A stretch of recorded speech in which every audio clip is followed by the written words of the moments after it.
All is not lost.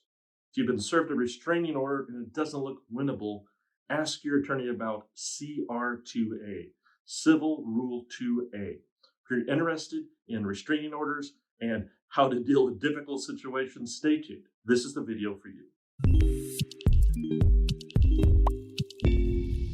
My name is Attorney Lance Fryrear. I'm a defense attorney in Lynnwood, Washington. My law firm's been defending people charged with crimes all throughout Washington State for more than 20 years and putting out these videos to help educate the public. So if you find this useful, please like and please subscribe. More people get the help they need. Now I'm just going to jump right into it. Criminal law is one thing and civil law is another. And this video is about a certain civil rule 2A, CR, Civil Rule 2A, and how that can be used in a restraining order case in Washington State. Now, restraining orders are called protection orders officially in Washington State, and it's under a statute called RCW 7.105. You can look that up in Google or wherever. And basically, a restraining order is a case where a petitioner asks the court to restrain and take certain rights away from someone that's bothering them in some way. It could be a husband or wife, a boyfriend or girlfriend. It could be your neighbor. It could be a stranger. It could be grandma or grandpa. Lots of ways to get restraining orders, and they're pretty devastating to the respondent. The person asking for the protection is the petitioner, and the person who gets restrained is the respondent. They might get thrown out of their house. Very likely they're going to lose their ability to possess firearms. They could be ordered to do treatment, stay away from certain places upon pain of arrest if they violate the order. And even worse news is once a petitioner gets an order, it's so easy to renew. It's like a baby could do it. So what's the CR2A thing? Well, CR2A is a rule that says, hey, if parties want to settle this, and it's just a few lines, so it's used, it says basically, for a stipulation to count in a civil matter, it has to be in writing. And so what us attorneys can do is sometimes we can negotiate. If we represent the respondent, let's say we can negotiate with the petitioner to say, hey, petitioner, there's only certain things that you can get in a protection order.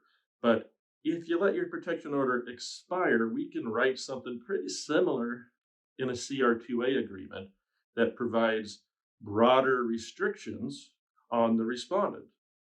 And hey, petitioner, why don't you let your order expire at the permanent order hearing, which is typically 2 weeks after the temporary was granted, and instead we'll agree to this CR2A. So sounds like a lot of gobbledygook, but let's think about how that might benefit the petitioner and how it might benefit the respondent. So the first obvious answer is how it benefits the respondent is if in part of this agreement, the CR2A agreement, it's always going to require the petitioner to let their order basically get denied without prejudice, so they could refile it later. Without prejudice means that it can be brought up again later. And so that's often very good for the respondent because now they might not lose their firearm rights. They might be able to keep their job. They might be able to not have that on their record, like an official restraint. And if you violate a CR2A, you don't get arrested like you would if you violate a protection order. So there's a lot of good things that can happen for a respondent there. And there's good things for the petitioner as well. The big thing is we're avoiding conflict because the petitioner might lose his or her request, right?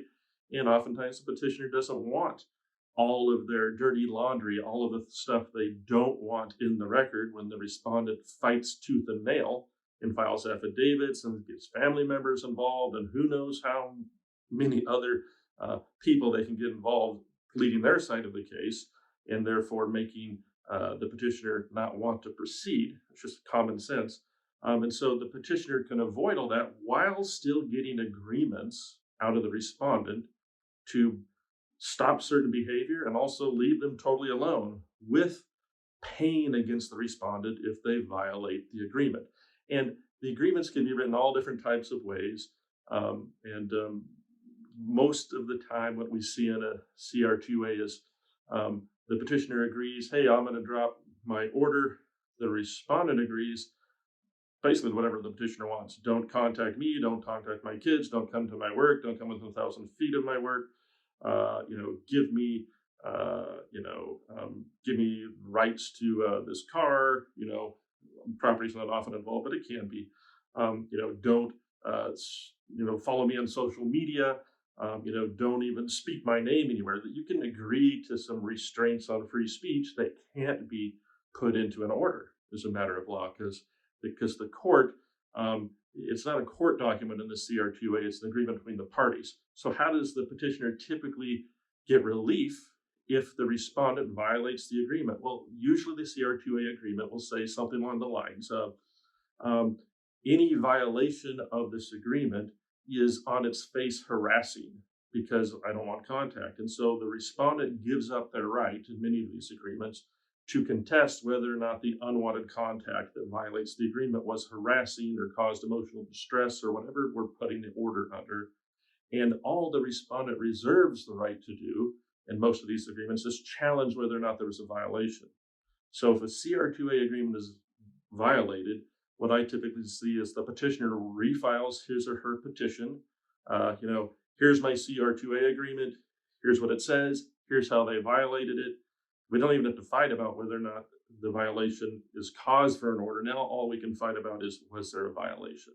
And so they don't quite get a self-springing order, but it's very close because we're no longer fighting about the old stuff in the original petition, where the respondent can go forth and say, none of that happened, right? All we're fighting about now in a violation of a CR2A is whether there's a violation. That's a lot cleaner.